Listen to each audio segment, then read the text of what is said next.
Parliament के चुनाव में साबित हो गया कि समाजवादी पार्टी के पास क्या है। भारतीय जनता पार्टी के पास सिवा धर्म के कुछ नहीं बचा है। 2027 में पीडीए की सरकार उत्तर प्रदेश में होगी। अब कई चरणों में नौकरी होती है, कोर्ट में जाके फंस जाती है। समाजवादी पार्टी के पास कुछ नहीं बचा। मैं तो फिर कह रहा हूँ कि इनके पास धर्म के अलावा कुछ बचा नहीं। धर्म की, जात की राजनीति करने का काम भारतीय जनता पार्टी का है। R7 भारत देख रहे हैं आप और मैं हूं आपके साथ जावेद अली। R7 परिवार दर्शकों लगातार ऐसे शख्सियतों से आपको रूबरू करा रहा है जो नामचीन और वो चेहरे हैं राजनीतिक दुनिया में जिनका डंका अलग ही बज रहा है।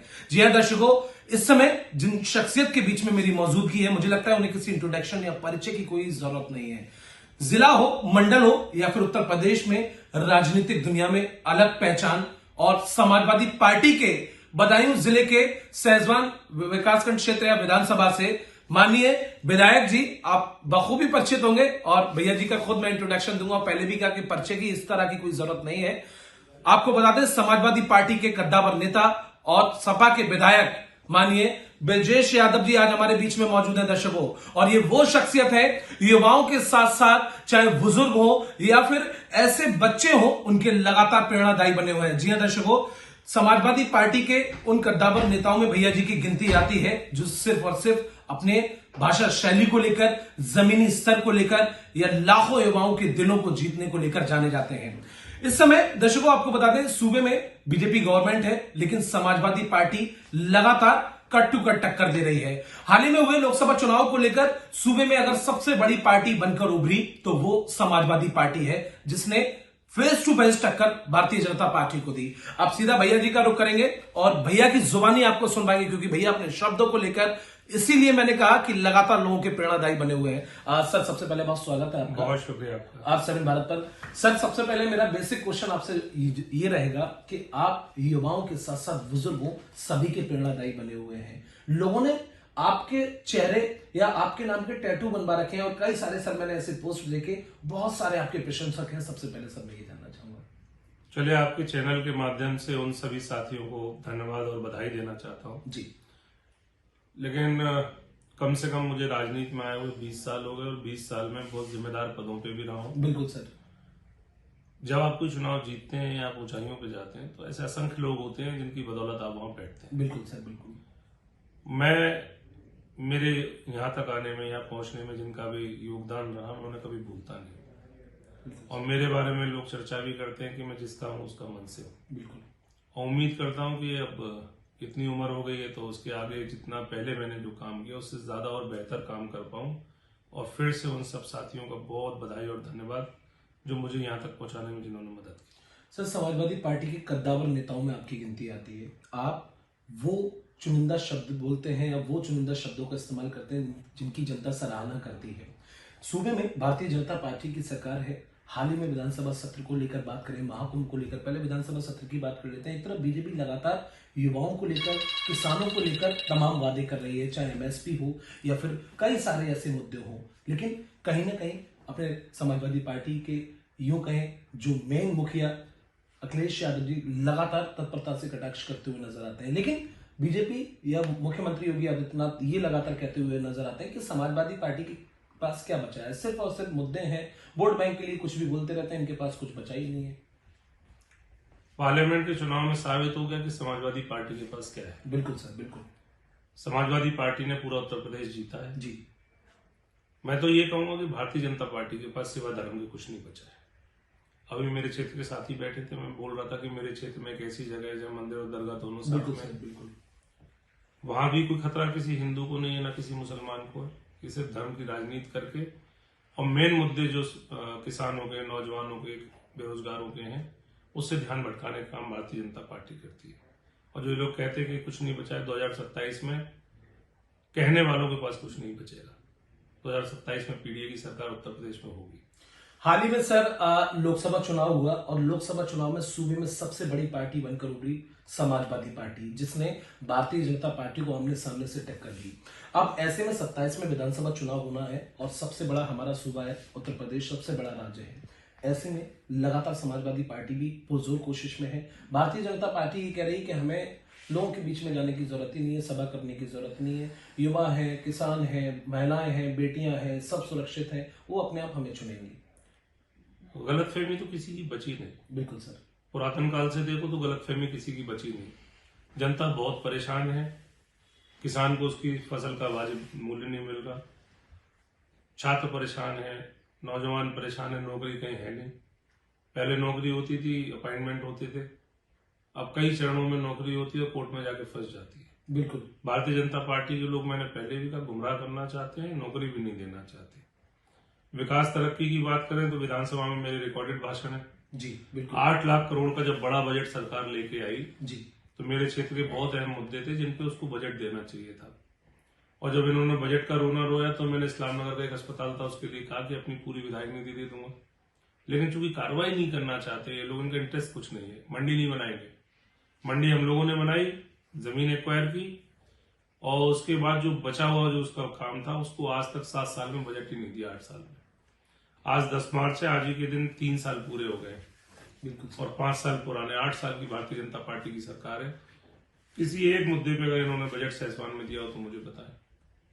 लेकिन बस बात है, अगर हम विकास की बात करते हैं तो ये हिंदू मुसलमान की बात करते हैं, और हम कुछ और चीज मांगते हैं। छात्रों के अगर हितों की बात करेंगे तो ये पाकिस्तान से टकराएंगे।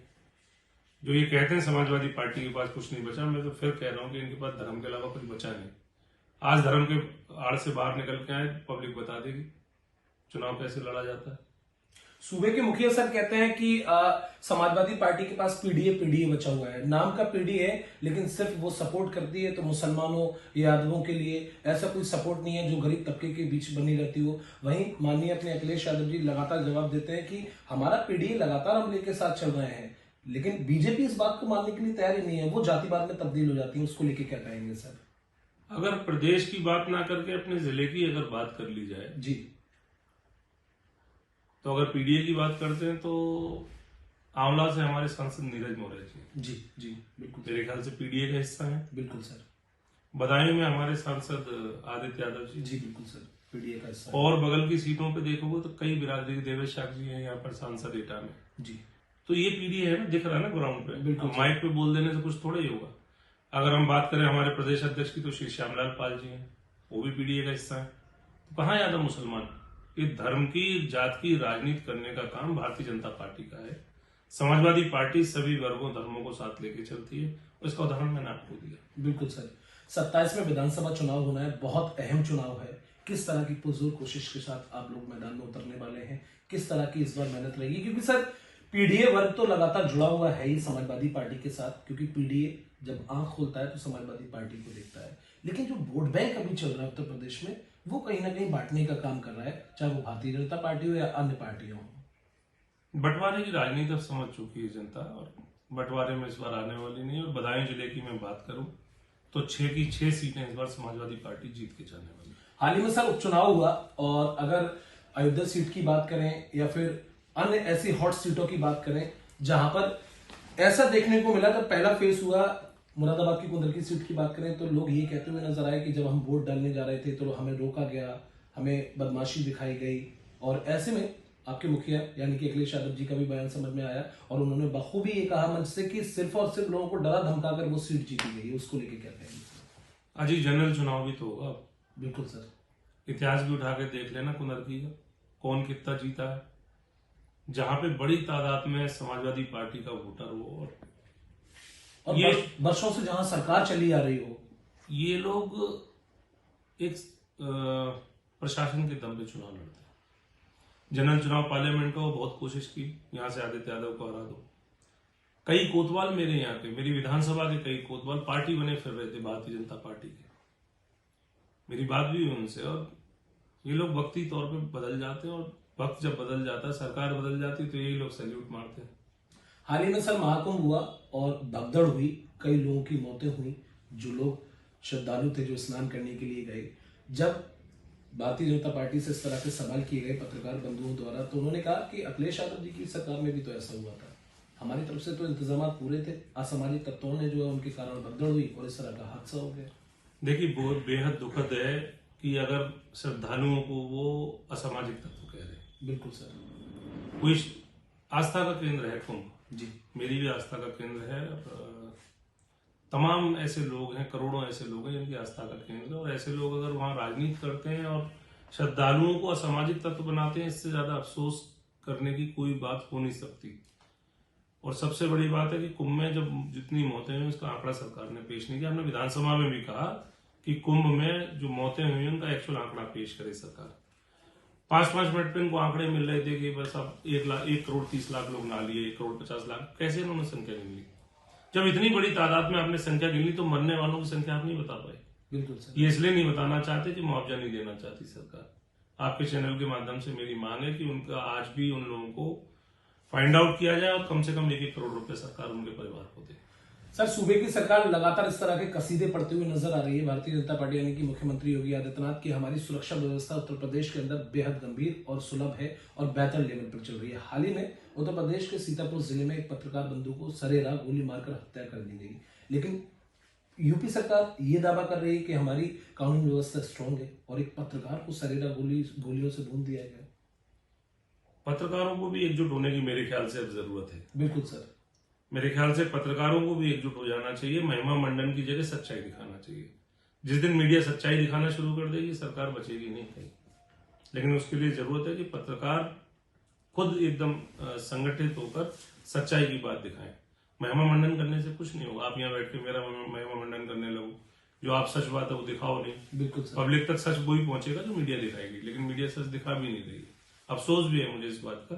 चौथा स्तंभ जो मजबूत स्तंभ कहा जाता है राष्ट्र का, लोकतंत्र का, जी सर, वो अब बहुत कमजोर है। बहुत कमजोर हो गया है। हाँ सर, आपने अपनी विधानसभा सहसवान का एकदम रुख बिल्कुल बदल कर रख दिया है। जब लोग जाते हैं, आगमन करते हैं, अलग ही व्यतीत होता है, अलग ही वहां नजारा देखने को मिलता है। इसका श्रेय आखिर आप किसे देना चाहेंगे सर? क्योंकि बोल रहा है सहसवान विधानसभा क्षेत्र या समाजवादी पार्टी के जो भी क्षेत्र हैं एक अलग दिखाई दे रहे हैं, लेकिन भारतीय जनता पार्टी कहीं ना कहीं उसमें भी रोटियां सेकने का काम कर रही है, या फिर ये कहती हुई नजर आती है कि वो हमारे टाइम के रोड है, समाजवादी पार्टी ने इस तरह का कोई कार्य ही नहीं कराया। जिस 4 लेन पे आप चलते होंगे उनसे पूछिएगा किस सरकार में मंजूर हुआ था। जो बदायूं से गुन्नौर जाएंगे 4 लेन शानदार बना हुआ है। बिल्कुल सर। यहाँ से निकल के जाएंगे जब मेडिकल कॉलेज देखेंगे तो कौन सी सरकार में बना था। जो अभी आप बाईपास से चल के आप ही आए होंगे तो आपने देखा, वो पूछना कौन सी सरकार में बना। और जब सरकार में हमारी में सिर्फ एक पुल रह गया था, वो 2.5 साल में सरकार भारतीय जनता पार्टी उस पुल को बना के चालू करा पाई। झूठ बोलने का काम है। भारतीय जनता पार्टी मतलब बहुत झूठी पार्टी, झूठ बोलती है। सर, बीजेपी कहती है कि जिस समय समाजवादी पार्टी या बसपा की सरकार थी उस समय, बसपा की तो जिक्र नहीं करूंगा क्योंकि आप सपा में हैं, कि बहू बेटियां सुरक्षित नहीं थी, लोग बाहर नहीं सो पाते थे, लोग बाहर नहीं बैठ पाते थे, लोगों के जानवर सुरक्षित नहीं थे। और आज बेटियां रात को बाहर निकल रही हैं, बहुएं रात को बाहर निकल रही हैं, ज्वेलरी पहन के निकल रही हैं और सेफ है, कहीं कोई गुंडागर्दी नहीं है। हमने सारी गुंडागर्दी को खत्म कर दिया, सारे गुंडों को ठिकाने लगा दिया। रेप करने वाला या कोई क्राइम करने वाला किसी दल का, किसी पार्टी का, किसी बिरादरी का नहीं होता। अपराधी की कोई बिरादरी नहीं। बिल्कुल सर, अहम बात है। बिल्कुल, जिसको जिसको अपराध करना है वो किसी भी सरकार में करेगा। लेकिन ये दुख की बात है, इस सरकार में अपराध ज्यादा हो रहे हैं, छुपाए ज्यादा जा रहे हैं। अपराध ज्यादा हो रहे हैं और छुपा ले रही सरकार। एसओज को, सीओज को और पुलिस प्रशासन के लोगों को सीधे निर्देश है, कहां से है मुझे नहीं पता, कि आंकड़े कम पेश करो। सर, आप ये मानते हैं कि हादसे वगैरह होते हैं और आंकड़े एकदम बड़े बड़े निकल कर आते हैं? जैसे हाथरस में भगदड़ कांड जो हुआ साकार मिश्री के, उसमें उस हादसे को भी कहीं ना कहीं छुपाने का काम किया गया, और भी जो भगदड़ हुई महाकुंभ में उस आंकड़ों को छुपाने का काम किया। तो ये आप मानते हैं कि आंकड़ों को छुपाया जाता है? अजी बाबा को क्लीन चिट दे दी अभी सरकार ने, दी है क्लीन चिट। बिल्कुल। हमारी पार्टी के मुखिया सरकार में नहीं है, फिर भी सबको 2-2 लाख रुपया देने का काम 123 लोगों को हमारे मुखिया आदरणीय अखिलेश यादव जी ने किया। और सरकार ने क्या किया, उसके बाद जांच आयोग बिठा के उस पर फर्जी जांच करा के बाबा जी क्लीन चिट दे दी। बिल्कुल सर। मैंने कहा ना, धर्म की अफीम पिला के लोग राजनीति करना चाहते हैं। इनके पास कोई मुद्दा नहीं। सर, होली फेस्टिवल नजदीक है, देश और दुनिया लगातार बधाइयों का तांता लगा हुआ है। प्रदेशवासी, क्षेत्रवासियों को क्या कुछ बधाई देना चाहेंगे आप? मेरी तरफ से होली की बहुत बहुत शुभकामनाएं। मैं चाहता हूँ ये बुराई को खत्म करके भलाई को अच्छा करने के लिए त्योहार है। सब आपसी बहर भाव बुला के सब लोग होली मनाएं। सबको, पूरे प्रदेशवासियों को, क्षेत्रवासियों को होली की बहुत बहुत बधाई। तो समाजवादी पार्टी के दिग्गज नेता माननीय ब्रजेश यादव जी को आप सुन रहे थे। बेहतर पॉलिटिकल सवालों को लेकर उन्होंने अपने तर्क रखे, और ऐसे में ये कहना गलत नहीं होगा कि एक तरफ सूबे में भारतीय जनता पार्टी की सरकार, लेकिन समाजवादी पार्टी लगातार अपने कर कमलों या जमीनी स्तर से जुड़कर या लगातार ऐसे गरीब तबकों के बीच में बनकर एक मजबूती की कगार पर पहुंच रही है। और ऐसे में जिस तरह से पहले भी भैया ने भी जिक्र किया, और बहुत अहम हो जाता है जब गरीब तबकों के बीच बने रहना, जनता के बीच बने रहना, पीडीए का एक नारा लेकर चलना अपने आप में बहुत बड़ी सफलता हो जाती है। अगला इसी तरह की शख्सियत को लेकर आपके बीच हाजिर होंगे कैमरामैन शिवम के साथ मैं जावेद अली, R7 भारत।